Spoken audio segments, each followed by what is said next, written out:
So what we have to do now is move this aquarium. It's all looking nice.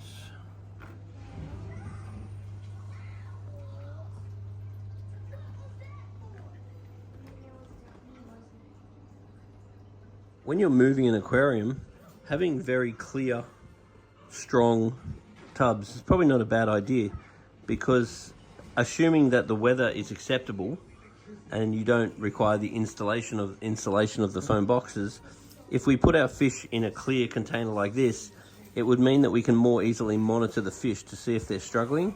Because if you do put them in a foam box and maybe they have been there a little bit too long and maybe you've been distracted by other stuff, you've actually got to open up the box to check on the fish. But I'm thinking that a situation like this would actually be quite good, because you can check on the fish more regularly, and we can see if they look like they're struggling, we can fix them. Moving an aquarium, it's really important to remove any water that you want to keep before you start disturbing all the rocks. Because if the aquarium's been here for a long time and if there's a whole lot of crap underneath the rocks, then you will pollute all of the water and they'll be no longer any good for your move and could actually release hydrogen sulfide. So when you see lots of worms in your aquarium, they're bristle worms, different polychaete worms, fireworms. In general, I do try to remove them without worrying too much, because they can become in plague proportions.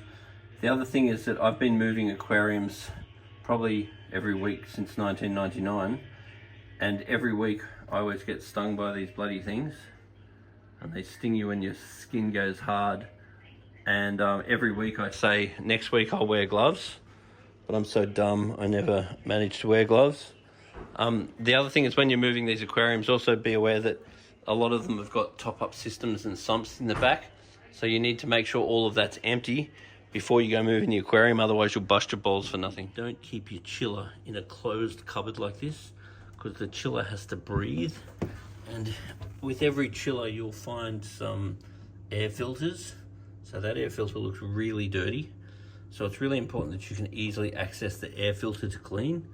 So in situations like this, that's a very handy place to put the dosing system, but you want to make sure that the dosing system doesn't mean that you're going to not be cleaning your chiller. So you want to be getting that out and giving that a clean on a semi-regular basis. You want to make sure that this can breathe, just to make sure that it's all efficient as possible. Very best things that you can buy for the safety and security of your fish is a UV sterilizer. Now this is an absolutely monstrous UV sterilizer for the tank, and running a low flow through a large UV sterilizer is a very good way of killing pathogens and reducing the chance of you getting any disease in your aquarium. So this is massive overkill, but worth every cent of it. Oversizing UV is one of the best things you could ever do. So getting gloves for moving glass is always a good idea, and using gloves to handle coral is always a good idea. I never do it, but it's a good idea. This tape comes in handy for these sorts of jobs, because you can't snap it, it doesn't elongate, and you swear by it, right? You get it from a packaging company. Packaging company. And you can get the residue off with metho. So whenever moving an aquarium, getting some tape like this is very good to help stop the doors swinging open. And with these Cades particularly, so you've got 1, 2, 3 doors, and they can all swing open very easily. And the other thing to be aware of with any of these doors is that these are usually toughened glass, like this. It's very, very strong, like these Aquels. But the thing to be aware of is if you tap them that way, they blow up, because toughened glass is super strong. You can kick it that way, no problem. But you got to be careful when your door's open. If something knocks on that, it can blow up with any of these glass door cabinets. This is a pretty ideal situation for moving fish, because here they are right next to me in the cab, and I can see them, I can see they're happy and healthy, but more than that, the water is being agitated all the time, which means I know the oxygen level. Tank in position, you want to measure it, and you want to make sure that you're totally happy with the position the tank's in, and you also want to make sure that you're totally happy with the tank on the stand, because sometimes you put it in position and it's not really quite exactly right on the stand. And then the next thing you want to do is make sure it's level. And the easiest way to level it, put a little bit of water in the bottom of the tank. And then if you can measure front, there, make sure the measurement's the same.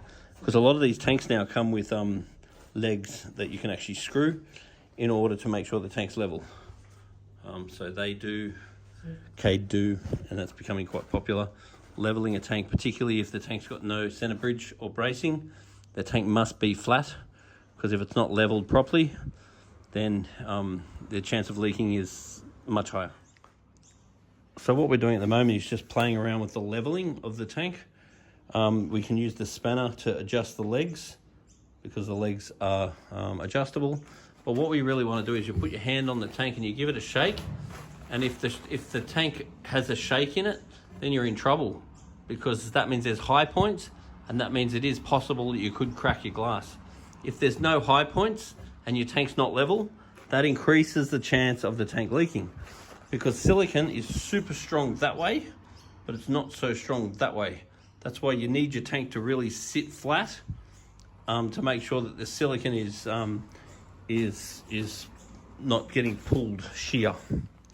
When you move an aquarium, one thing that you need to think about is whether to clean the substrate. If possible, we really rather not clean the substrate because of all the good bacteria is in it.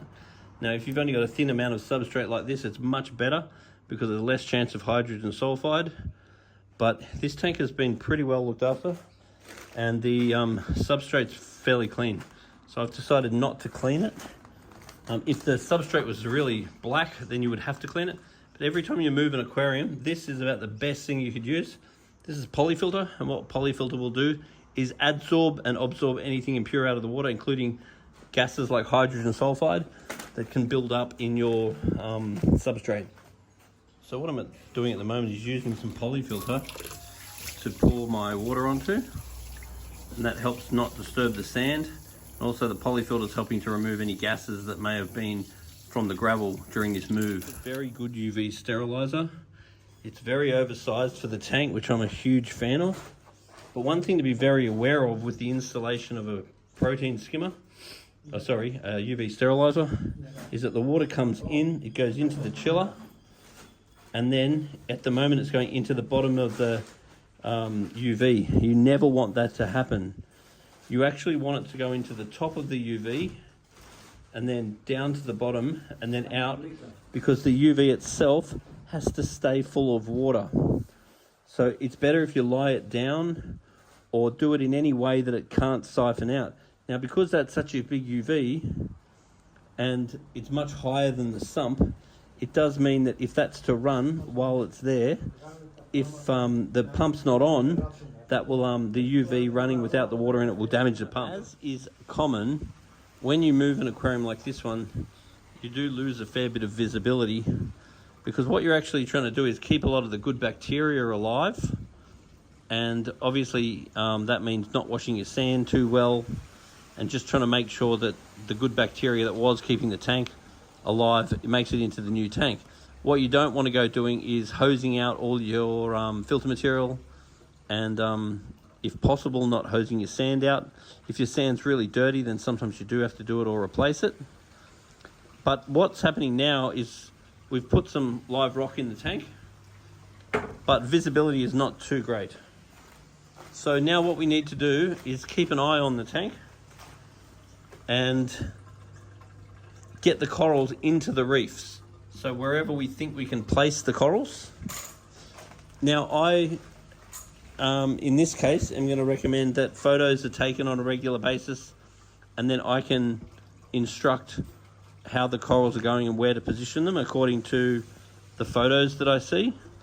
But from this point, it's basically a matter of putting the corals in the reef, making sure the corals are not getting stung by other corals, and then moving the corals according to either instruction or how you see they're going.